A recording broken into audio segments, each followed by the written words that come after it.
What is going on, you guys? My name is Morgan. Welcome back to another video. I just want to take a quick moment to thank today's sponsor, DIYOJ. This is an amazing company I had never heard of before, but they messaged me on Instagram and I checked out their stuff, and I was so honored that they reached out to me and sponsoring me. This website is amazing, you guys. You create custom jerseys or jersey sweatshirts. I think that you would consider this one. I'm not really a sports person, so I figured sweatshirt was the best way to go for me because I don't want people thinking I'm actually athletic. The most athletic thing I do is running away from my problems, and I don't think that counts as a sport. Anyways, you can customize this to your own thing. I have this custom logo, and it goes with the custom team name, which I decided to name Gay Panic, and the year I was born in 97, so I decided to do that for the number. And then you could also do a different number on the back, which I chose to do. I did Morgan Terry 25, my name and my age, because I don't really have a special number. There are so many different designs you could pick from. There are many different ways to customize it. If you guys go check out their website, I'm going to put it in the description below. Or you can just visit DIYOJ.com, and you can check out all the options they have there. Amazing quality. This hoodie is so soft. It's one of those hoodies where it's warm, but it doesn't make you overheat. But it is a thing I look for in things like this, where it's comfortable to wear, but not like overbearing. So if you have friends that you guys want to make custom jerseys for, like your group name, maybe your online friends, etc., I highly recommend this website. And I got a special treat for you guys with this company. You guys get 10% off at checkout. All you're going to do is you're going to make a custom jersey, and then when you're ready to check out where it says coupon code, type in Morgan Terry, and you will get 10% off your purchase. And again, I want to thank them so much for sponsoring this video. It means the world. I'm also going to be doing this sponsorship for the next video as well, because since they're my first sponsor, I want them to get as much publicity as possible. So you guys are going to see it on this video as well as the next video, just a heads up. And with that, let's get into the video. So last we left Amphibia. Anne and the Planters are back in Amphibia. And Sasha, we got more Sasha's character development. I really enjoyed the Commander Anne episode. The Sprythy episode was okay, but I feel like putting it right after such an amazing episode like Commander Anne, it kind of made it lose a little bit of its oomph, if that makes sense. I don't know what these episodes have in store, because honestly, I don't really know the synopsises for the Amphibia episodes. The Owl House ones, yes. Amphibia, not so much. But we're gonna get into that. I also lost my headphones, so we're gonna have to go back to the OG headphone. That's right, you heard me right, singular headphone, because my rabbit actually chewed off the other one back when I had him, because he loved to make my life a living hell. Croker, you and your team come up with the battle strategy. Me and Anne are gonna go grab the gear. Her and Anne, you say? All right, you miserable layabout. Oh my god, Archie's got a little helmet! Hey, but direct physical confrontation? Not so much. Oh my gosh, I blew up Maddie! Did you just...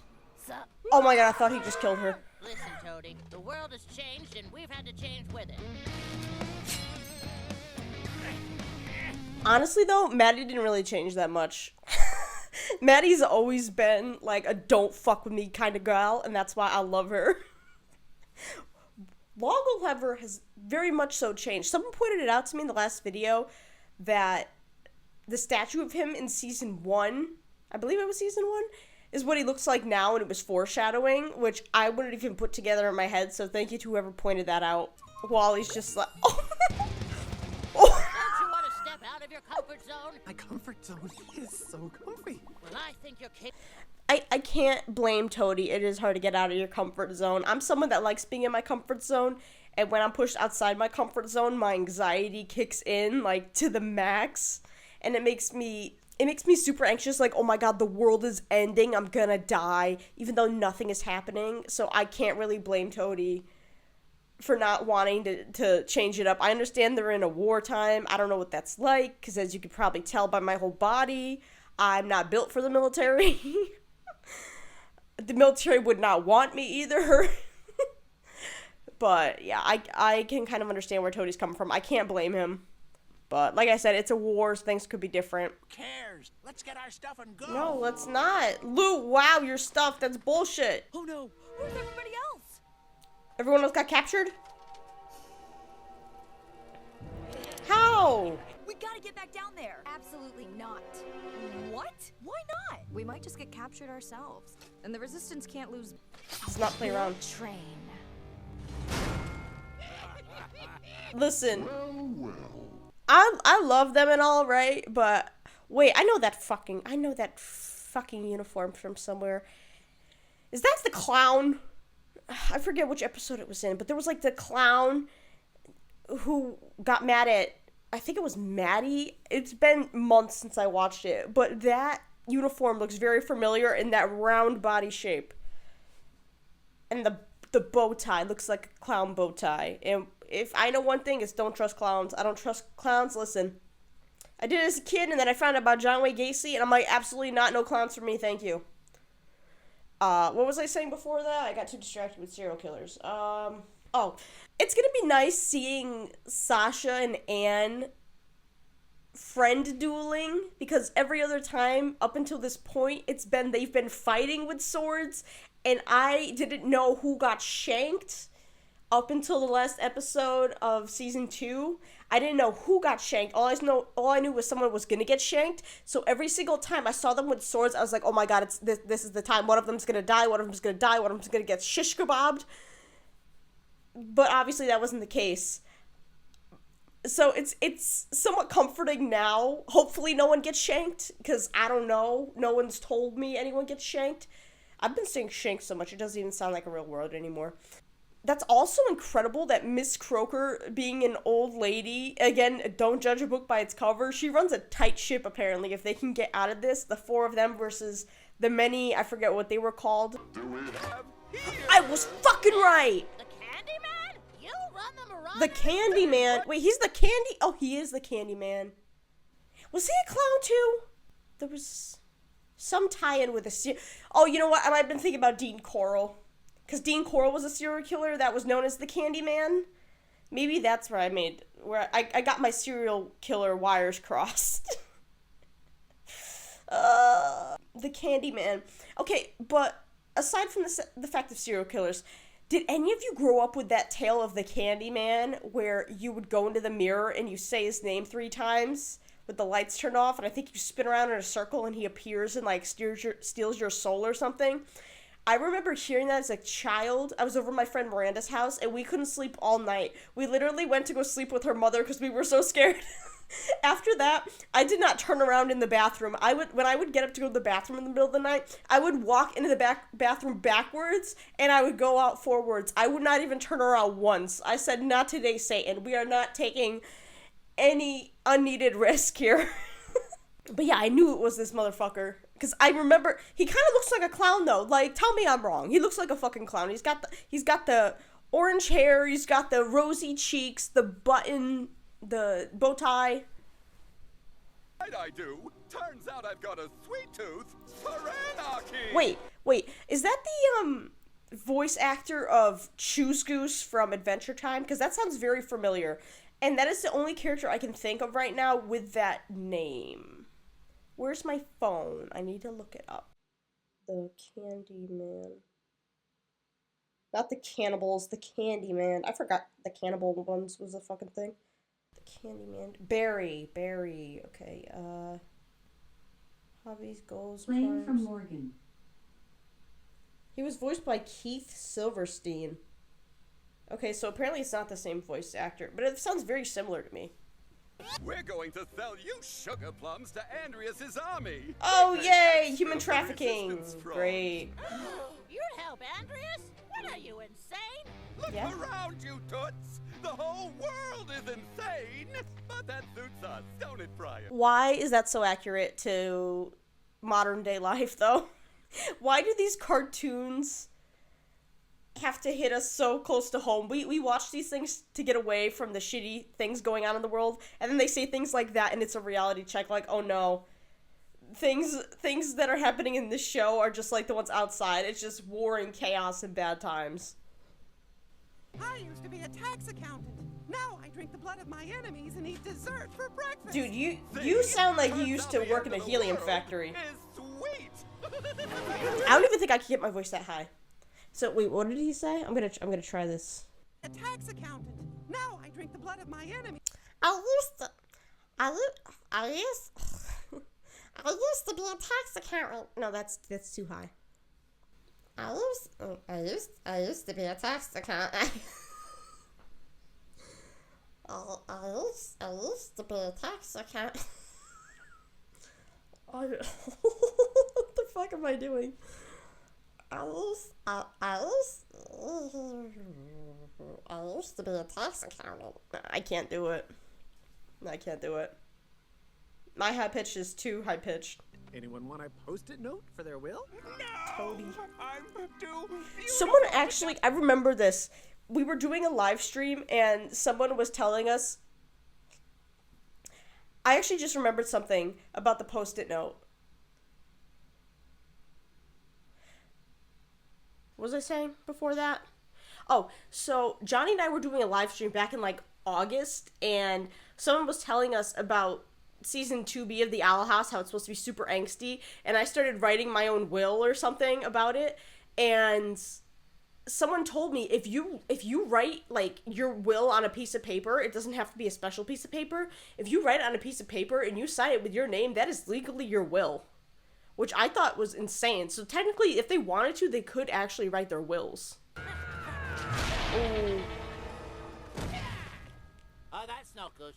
Miss Croaker Croak. Dang. Sasha's double wielding.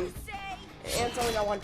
Easy for you to say. What? Do we have more Sasha and Anne stuff we gotta work through? Having a good time? Ooh, what do we have here? Oh, you are going to make him snap.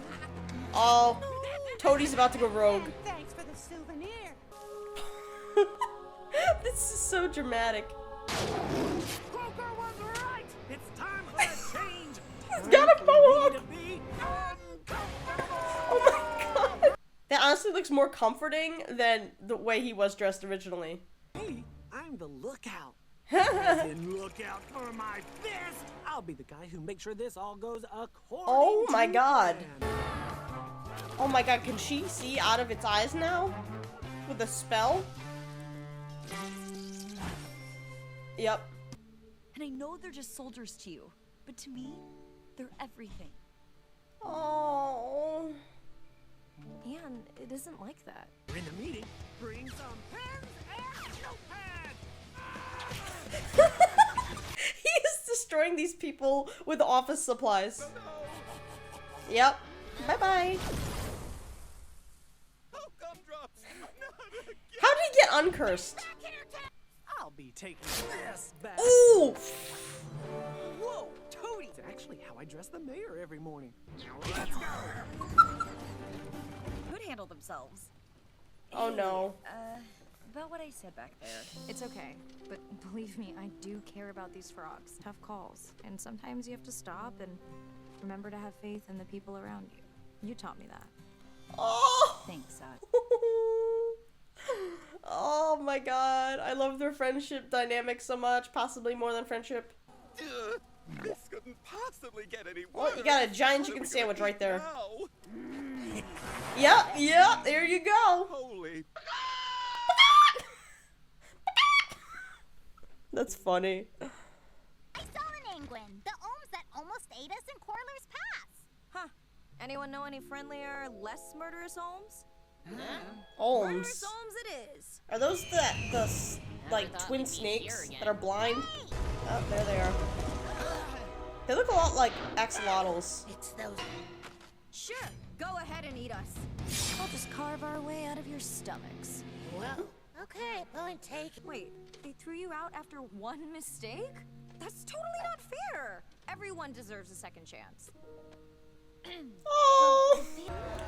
Whoa! Holy mackerel! That is so fucking cool! It wasn't him.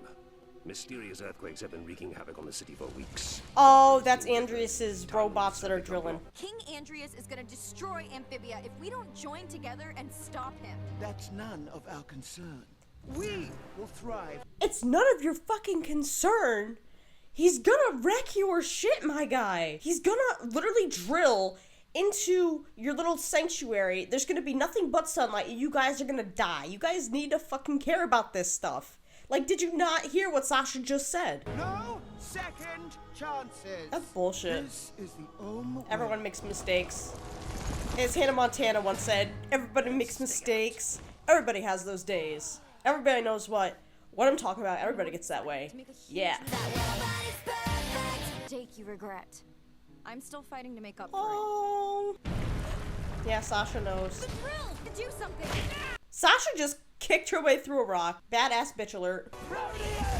Oh man, they're just gonna take it out of the ground that way. Oh, I thought they were about to be in big trouble. Oh, God. Please tell me these guys are okay. Oh my God. Yeah, now you gotta believe. The shit's literally in your... Even if we don't live in it. Oh, you guys gotta forgive them. Gonna be real hard to deny the existence of that drill now. Oh no, they This will. doesn't prove anything. Yep. How do I know you didn't fake this? Look Oh at my Michael God. and Ingrid. They nearly killed themselves to You know how I said earlier about the show brings things that are happening in the real world into it and reminds you of the shitty world outside of the show? That's one of those things. People that refuse to believe things when proof is shown and are like, how do I know you didn't do this? How do I know you didn't do that? It's so annoying. Maybe they injured themselves on purpose to make it look like they protected us. Oh, I'd like to purposely injure you. Oh, Sasha has had it with your shit. Are the biggest moron I have ever met. Tell him, Sasha. Excuse Speaking me? facts. Faisal and Ingrid bent over backwards to prove they deserved a second Oh, chance. But this snooty she despot relates. and You dare insult Parisia, the guardian of Proteus, who has ruled over the city for thousands Yeah, of years? she did.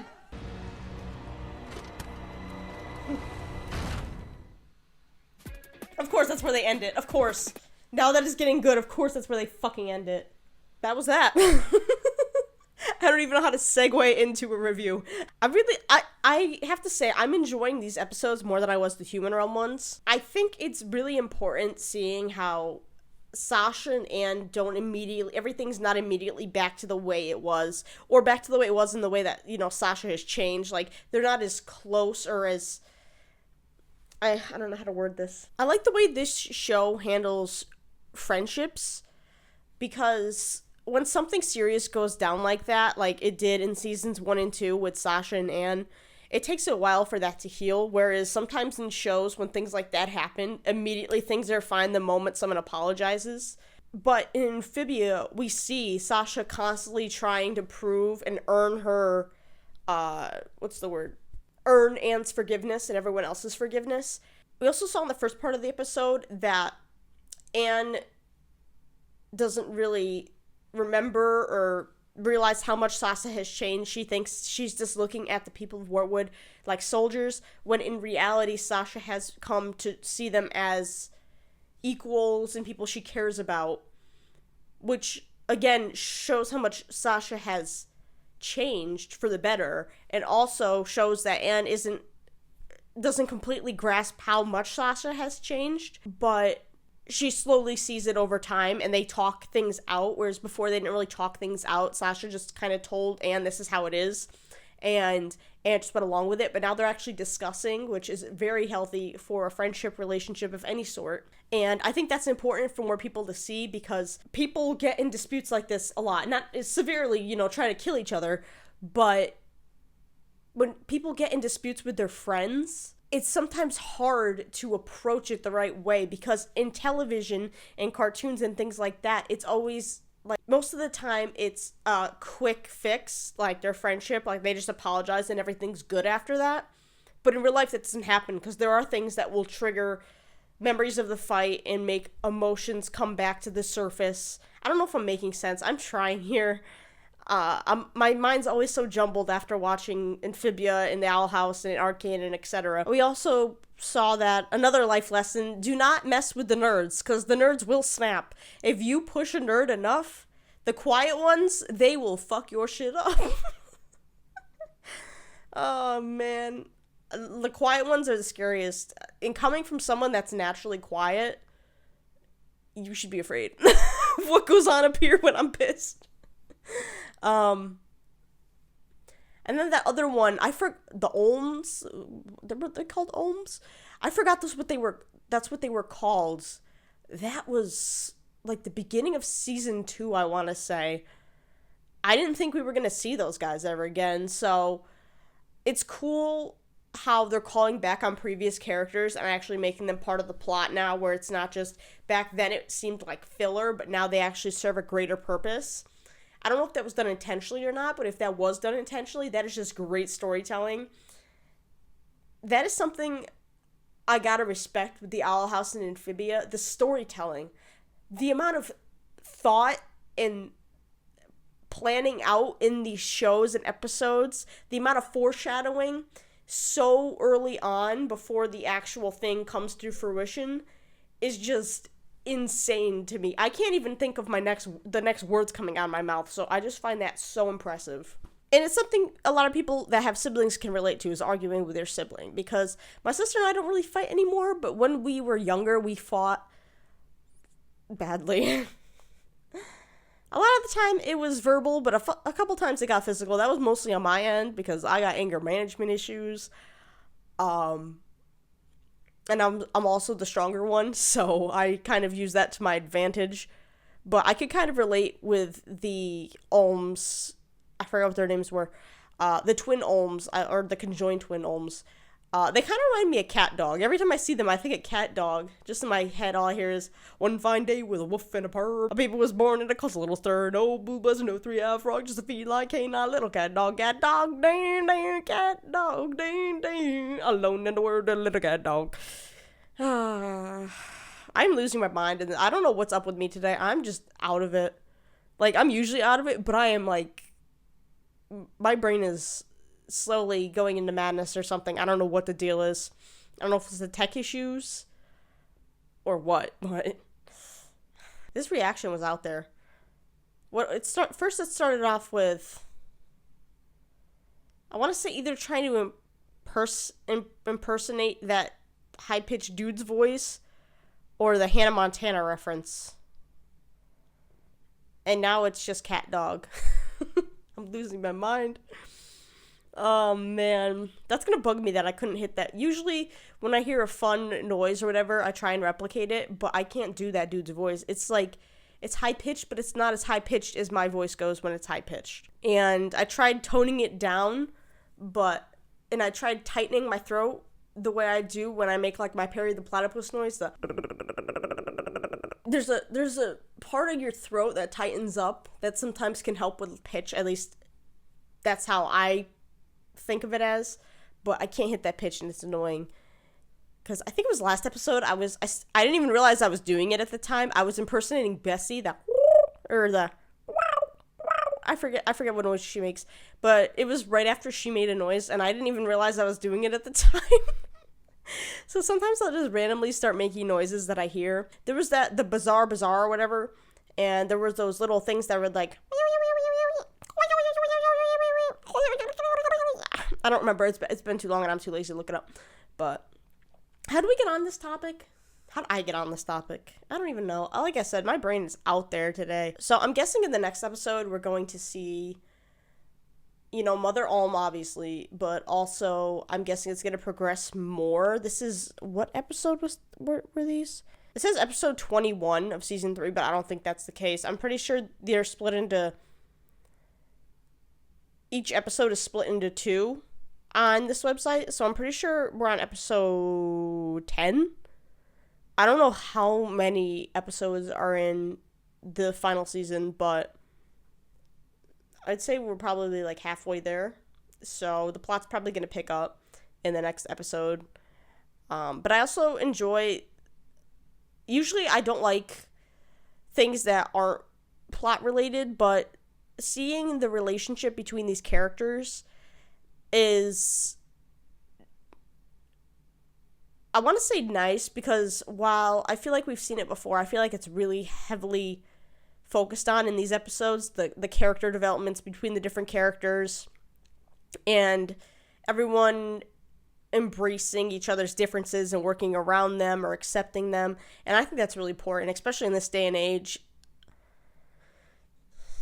But yeah, I feel like I just turned into like a fortune cookie. Like, I'm just spewing all this wisdom that probably doesn't even sound wise. But yeah, that was something. So thank you guys so much for watching, and as always, I will see you in the next video. Peace. Peace.